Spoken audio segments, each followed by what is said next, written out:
Selamat siang, salam sejahtera.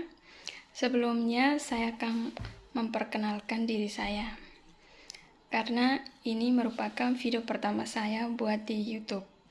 Perkenalkan, nama saya Herminia dos Santos Jimenez. Saya merupakan salah satu mahasiswa Magister Fakultas Keperawatan Universitas Airlangga. Video ini saya buat sebagai tugas mata kuliah filsafat sesuai dengan arahan Profesor Muhammad Adib mengenai topik kecemasan masyarakat terhadap penerimaan vaksin COVID-19 dalam perspektif ilmu ontologi.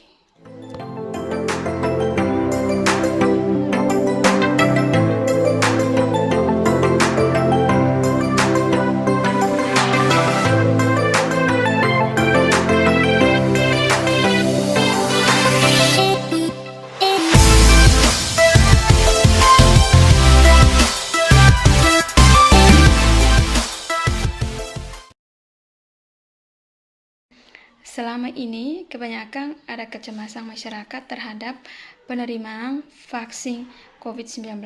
Nah, video ini saya akan menjelaskan mengenai topik yang saya buat. Apa itu ontologi dalam filsafat ilmu? Sebelum untuk memahami tentang ontologi yang terlebih dahulu, saya akan menjelaskan tentang filsafat ilmu. Filsafat ilmu menurut Aristoteles adalah ilmu pengetahuan yang meliputi kebenaran yang di dalam terkandung ilmu-ilmu metafisika, logika, retorika, etika, dan estetik. Nah, ontologi dalam filsafat ilmu merupakan studi atau pengkajian mengenai sifat dasar ilmu yang memiliki arti struktur dan prinsip ilmu. Ilmu ontologi yang digunakan oleh Aristoteles sendiri disebut sebagai filsafat pertama. Di seluruh dunia, semua orang tahu wabah atau pandemi COVID-19 sampai saat ini sudah menganjiki dunia. Semenjak China melaporkan ke WHO pada tanggal 31 Desember 2019. Kita tahu bahwa setelah itu pemerintah China menutup lockdown kota Wuhan yang menjadi pusat pandemi. Sungguh pun begitu, ini dalam waktu cepat sudah menyebar ke seluruh belahan dunia. Negara-negara Asia lainnya, Eropa dan Amerika, tentu saja Indonesia.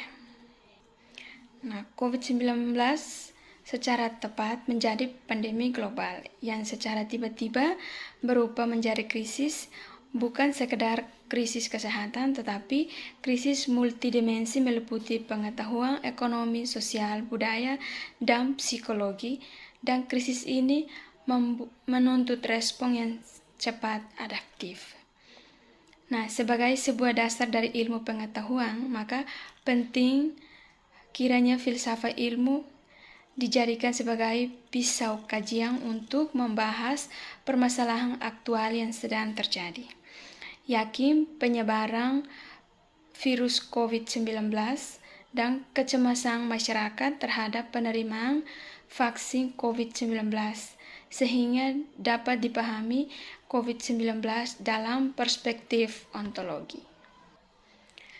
Dalam pembahasan ontologi dari COVID-19 yang pada awal kemunculnya diyakin berasal dari hewan, namun di kemudian hari ditemukan cara persebarannya dilakukan melalui kontak antara individu manusia, sehingga dalam sekejap wabah ini telah menjadi petaka di hampir seluruh belahan dunia. Setelah vaksin ini ada, WHO meyakini bahwa vaksin merupakan satu solusi yang diharapkan mampu menjadi upaya preventif maupun mitigasi untuk pencegahan, memutus ataupun paling tidak memperlambat proses transmisi dan penularan suatu penyakit termasuk COVID-19. Nah, di tengah kelahiran vaksin COVID-19, pada saat itu muncul pro dan kontra di masyarakat. Ada yang mendukung vaksin dan ada juga yang meragukan keefektifan dan keampuhan vaksin COVID-19. Beberapa di antara bahkan menolak vaksin.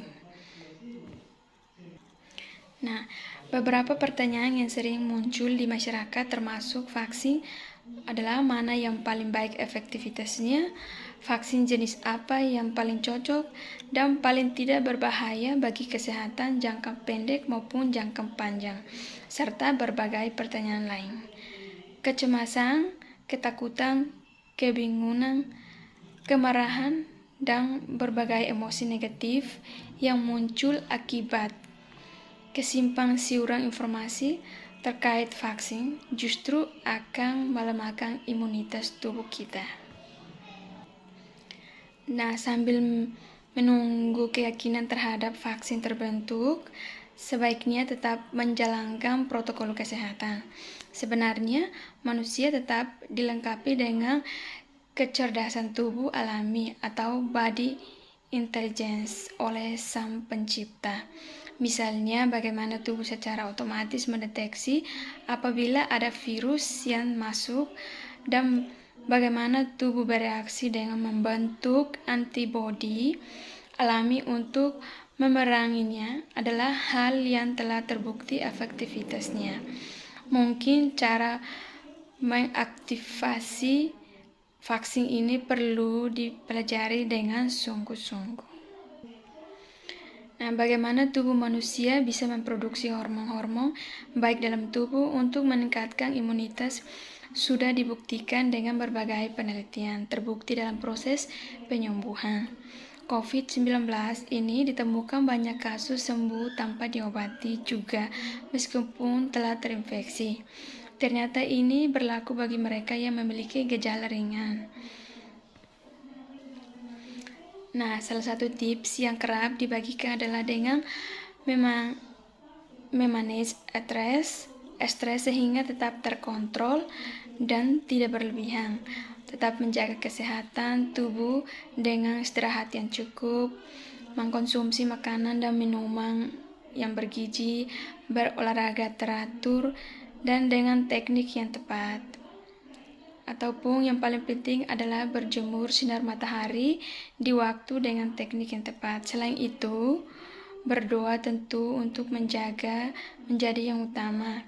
Dengan demikian, diharapkan dapat terhindar dari kesalahan persepsi dan konsepsi yang mungkin ditimbulkan. Cukup sekian. Ini yang video yang saya buat sebagai mata kuliah filsafat ilmu Profesor